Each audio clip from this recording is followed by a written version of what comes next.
a democracy of the minority ought to be a contradiction in terms. When vast numbers of people come together and defend a vision of the future that they would like to see. This is how change happens. It doesn't happen because we elect a particular person to office. We have to continually remind ourselves that we are actually really powerful. Coming up on Laura Flanders and Friends, the place where the people who say it can't be done take a back seat to the people who are doing it. Welcome.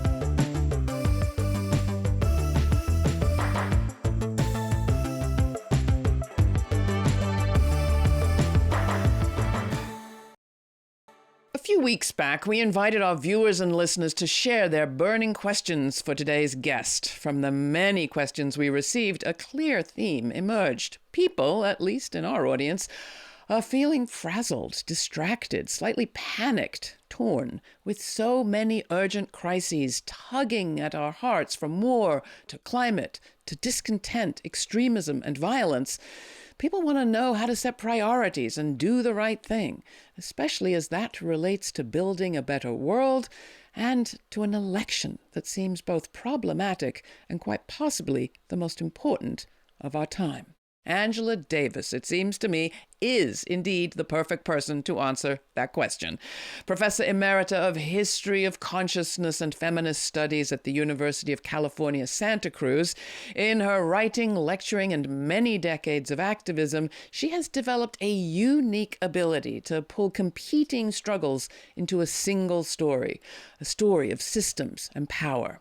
As we here launch a new season of this show with a new name that hints at the collective nature of this very project, it is my great honor to invite Angela Davis to help us kick off the conversation. Davis celebrated 80 years on this planet this January. That struggle can be the best, most fulfilling, most joyful dimension of our lives. Thank you very much.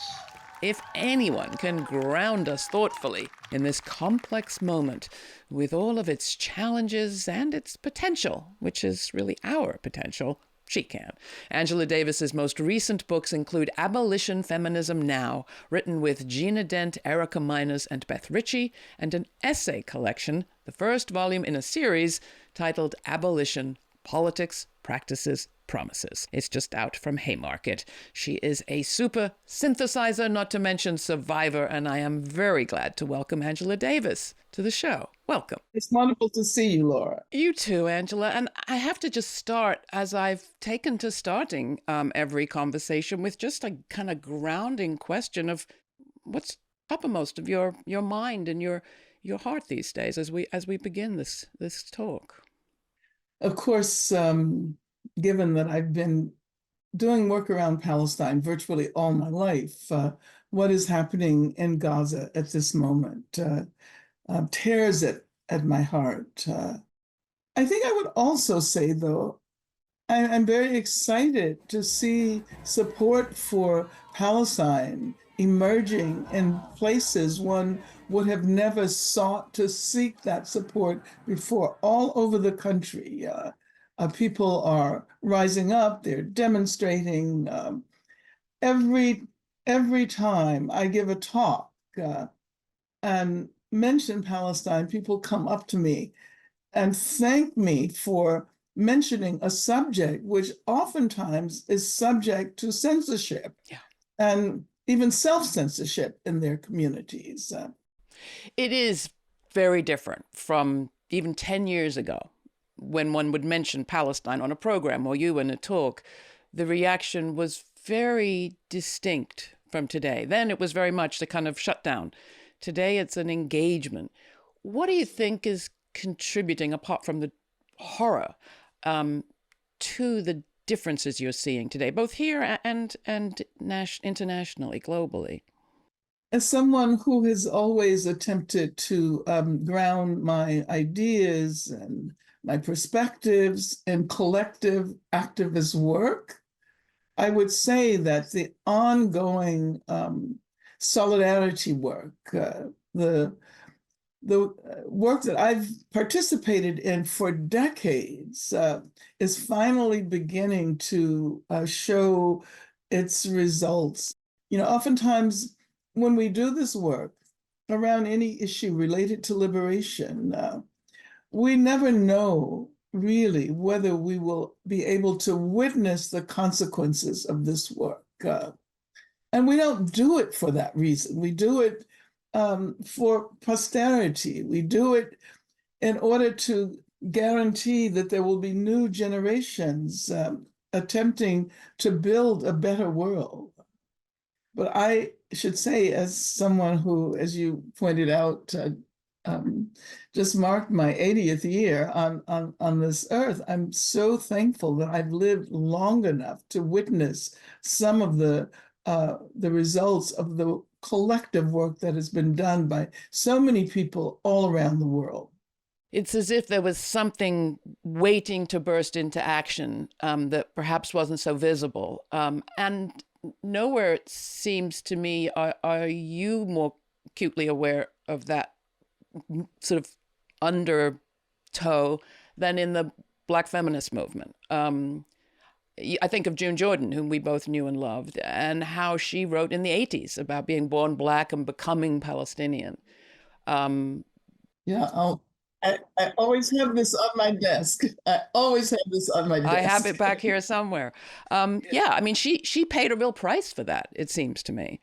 But a conversation has grown to fruition almost, would you say? Where are you seeing it and how?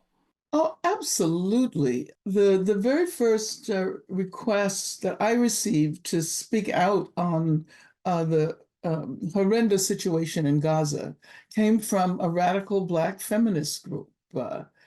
And I have encountered so many people, so many young women, so many young Black women who, talk about the fact that their heart right now is in Gaza, is in Palestine. And I always think about June during those moments, and I always wish that she were here to be able to witness the results of the work that she pioneered more than anyone else. Yeah, I was born a Black woman, but now I am become Palestinian. I share that wish that she was here to see this and to speak and talk at this moment, because you never could have guessed what June would say, and you couldn't predict what she'd be saying now. You are writing in this book of essays a lot about your evolution. And while you don't go back into your real youth, it did make me think about how many years you've lived through and how much you've lived through. And I wondered, as I think too, about, I try to think myself, imagine myself into life in Gaza today. When you were growing up in Birmingham, there were explosions. Do you remember that? Do you think about that as you think about those kids, especially in Gaza today? Well, the sound of dynamite exploding is actually one of my earliest memories. It's an oral memory. And I think about it all the time. And I also think about the fact that in Birmingham, Jewish people were the very first white people to support the struggle against racism, the struggle to desegregate what was the most segregated city in the entire country. And I've tried to sort of hold those memories together so that they're not about conflict. And as a matter of fact, I'm so excited that here in the US and in other parts of the world, it's actually Jewish people, young Jewish people, who are in the forefront of the struggle against Zionism. So yeah, those memories are still foremost in my mind. And thank you for reminding me. It sometimes has begun to feel to me as if we have an impermeable state more people in protest and action than I've ever seen. And yet we still, at this moment of this recording, the most powerful people in this country still stand firm against even ceasefire. Mhm. So what do you see that things that way? And if you do, how do you think about this moment and perhaps this election? We're constantly being directed to think about the election as if it was the only thing to think about in this moment. And yet it surely cuts off a lot of conversation about other things. And I feel very torn. I feel very sad about this election.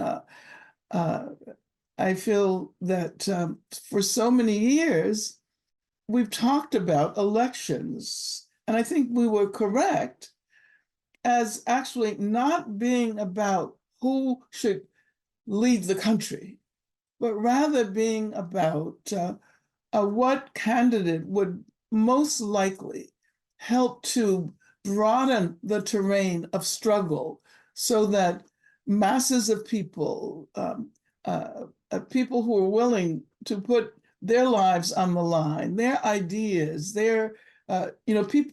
This is how change happens in this country, when vast numbers of people come together and defend a vision of the future that they would like to see. This is how change happens. It doesn't happen because we elect a particular person to office. Well, that gets to your book. I mean, one of the essays in here is the essay Prison, a Sign of U.S. Democracy, in which you write that our incarceration system, our prison system, is the quintessential democratic institution. What do you mean by that? What's that connection? The institution of the prison has always served as a way to remind us who is and is not free. I am free, quote unquote, because I am not in prison. It's a kind of negative affirmation of the status of freedom. But it also reminds us that the democracy that we have been told to support is a capitalist democracy. It is a democracy that is not so much about the people who inhabit a particular space controlling collectively their own destiny. It is about, who has property, who has affluence, who has influence. And as a matter of fact, the prison as an institution emerges precisely at the same moment as the American Revolution, US democracy. And that democracy of rights only affected a small minority of people. We all tend to assume that democracy is about all of the people collectively controlling the destiny of the country, but it was really only about white men. It was only about white affluent men. They were the only ones who were able to vote. And that indeed is about a democracy of the minority, which, ought to be a contradiction in terms. So I think it's really important to look at the institution of the prison in the way in which it serves as the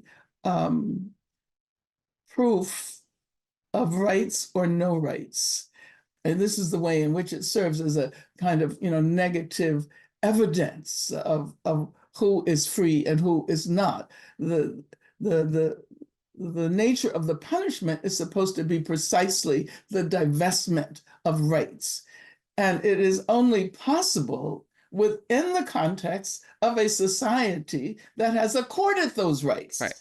So in that sense, the prison is a deeply democratic institution in a kind of ironic way.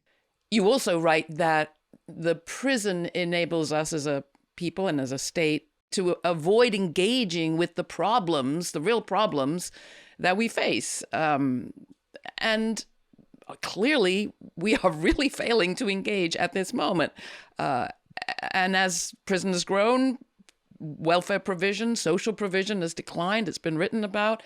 Do you think we're at a turning point? I mean, is this version of democracy, capitalist democracy, as you describe it, ready for a redo? Are we ready? And what might that look like? What might the democracy that we need look like, do you think? Well, I think that over the last period, we've seen evidence that increasing numbers of people are deeply dissatisfied with the kind of democracy, quote unquote, that we supposedly inhabit.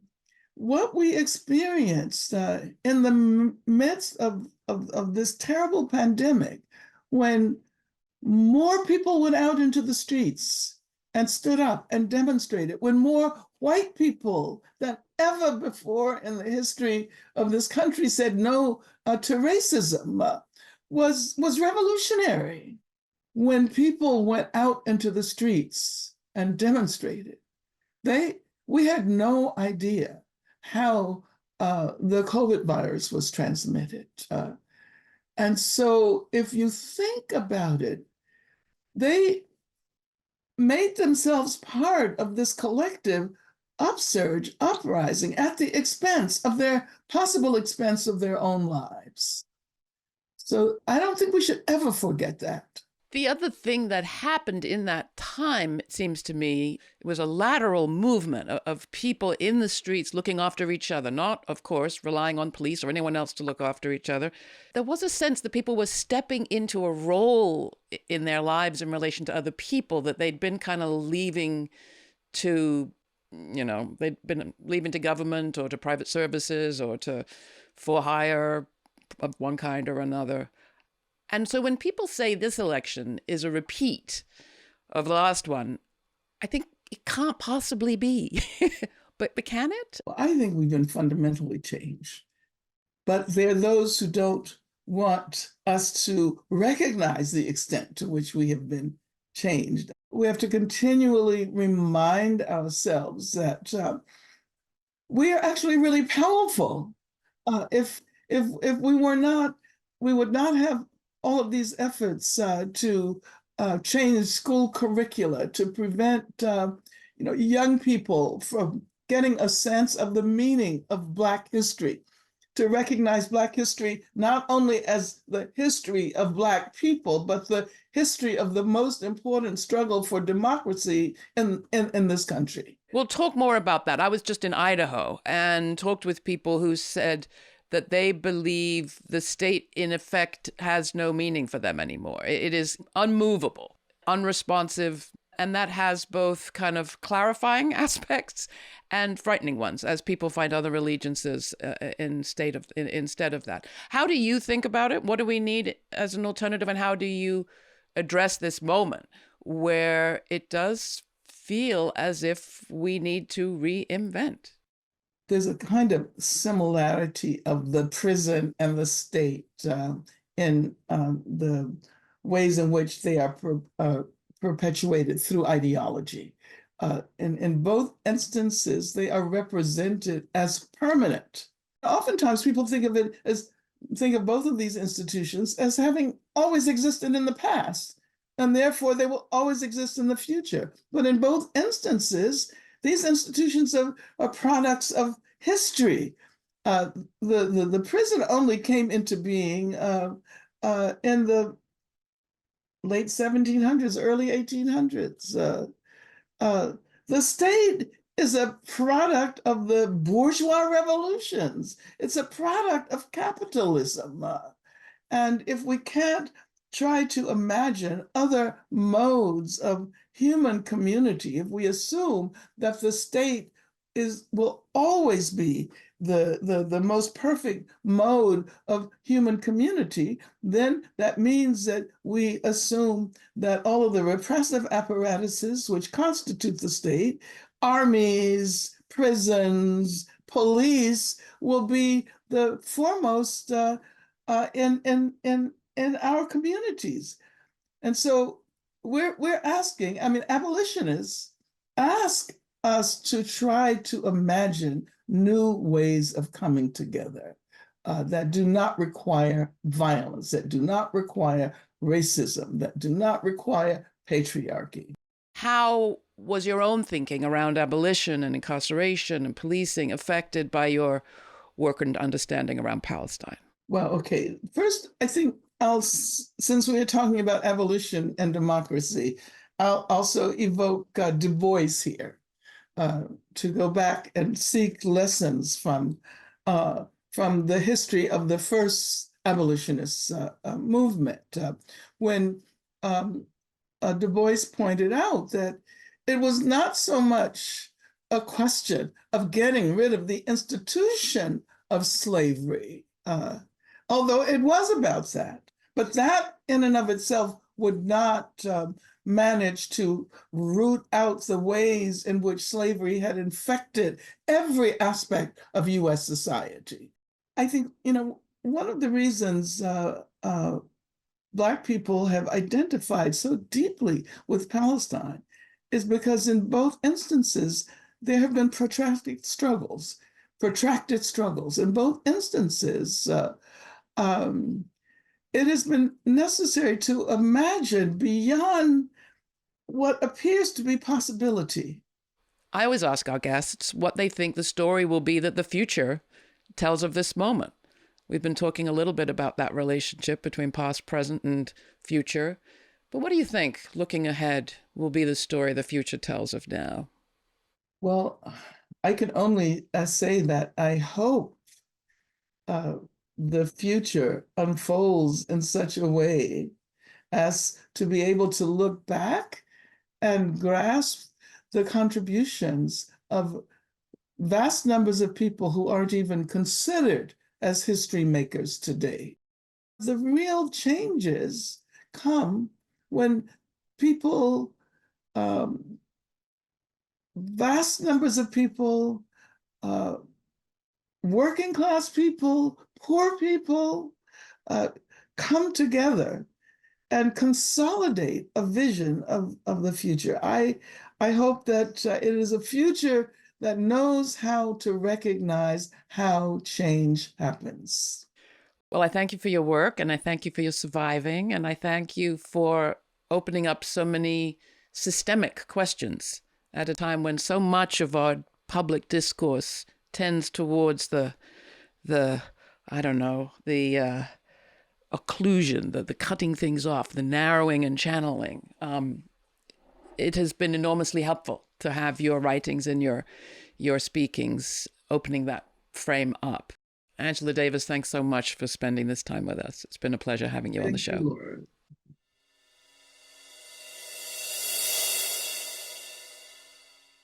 June Jordan's poem, Moving Towards Home, has been cited frequently over the years of this program, especially in the last few months. So I think it's only fair to give you a taste of it. In 1982, June wrote about what was just then happening in Beirut, Lebanon, where Palestinian refugees in refugee camps were being slaughtered by local militia with the backing of the Israeli government and implicit U.S. support. In the poem, she writes about unspeakable events that she would prefer not to be speaking about, because, as she writes, I do not wish to speak about unspeakable events that must follow from those who dare to purify a people, those who dare to exterminate a people, those who dare to describe human beings as beasts with two legs, those who dare to mop up, to tighten the noose, to step up the military pressure, from those who dare to close the universities, to abolish the press, to kill the elected representatives of the people who refuse to be purified. She doesn't want to speak about those things because, as she says, I need to speak about home.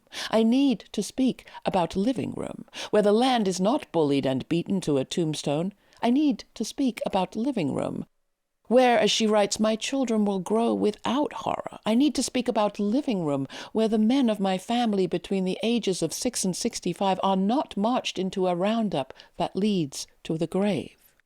She needs to talk about living room, she says, because I need to talk about home. I was born a Black woman. And now I am become a Palestinian. Against the relentless laughter of evil, there is less and less living room. And where are my loved ones? It is time to make our way home. You can find June's full poem in the collected poems of June Jordan under the title Directed by Desire, published by Copper Canyon Press. And you can find my full uncut conversation with Angela Davis, which is very rich, through a subscription to our free podcast. Till the next time, stay kind, stay curious. And for Laura Flanders and Friends, I'm Laura. Thanks for joining us. For more on this episode and other forward-thinking content, subscribe to our free newsletter for updates, my commentaries, and our full uncut conversations. We also have a podcast. It's all at lauraflanders.org.